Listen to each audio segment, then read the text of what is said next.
আসসালামু আলাইকুম। আরও একটি শিক্ষামূলক ভিডিওতে সবাইকে স্বাগত। আপনারা অনেকেই জানতে চেয়েছেন যে শনিবার স্কুল বন্ধ থাকবে কি না, বা বন্ধ থাকলেও দেশের সকল প্রতিষ্ঠান বন্ধ থাকবে কি না,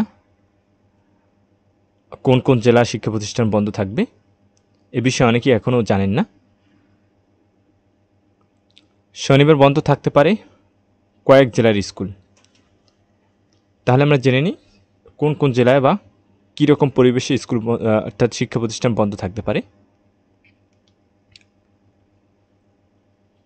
তীব্র তাপপ্রবাহের পর অবশেষে শনিবার খুলছে দেশের মাধ্যমিক স্কুল, কলেজ ও মাদ্রাসা।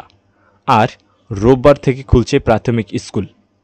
তবে যেসব জেলার তাপমাত্রা 42 ডিগ্রি সেলসিয়াসের বেশি থাকবে সেসব জেলায় শনিবার স্কুল বন্ধ থাকতে পারে, এমন তথ্য জানিয়েছে শিক্ষা মন্ত্রণালয়।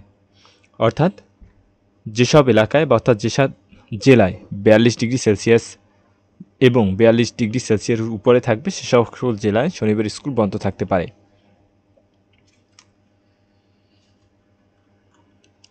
বৃহস্পতিবার 2 মে বিকেলে গণমাধ্যমকে এসব তথ্য জানিয়েছে শিক্ষা মন্ত্রণালয়ের গণসংযোগ কর্মকর্তা MA খায়ের।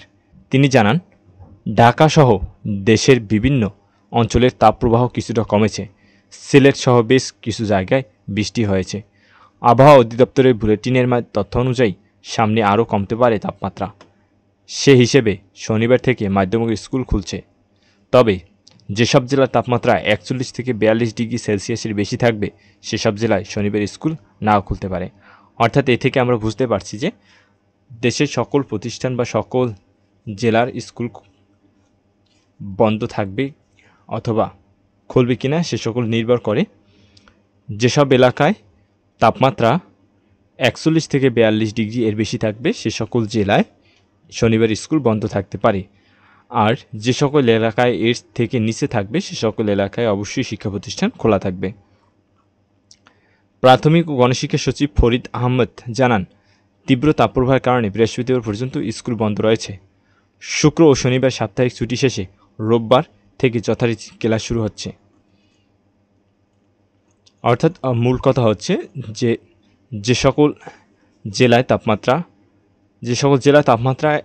41 থেকে 42-এর নিচে থাকবে সে সকল জেলায় শিক্ষা প্রতিষ্ঠান খুলবে। আর যে সকল জেলায় 41 থেকে 42-এর উপরে থাকবে সে সকল জেলার শিক্ষা প্রতিষ্ঠান শনিবারও বন্ধ থাকবে।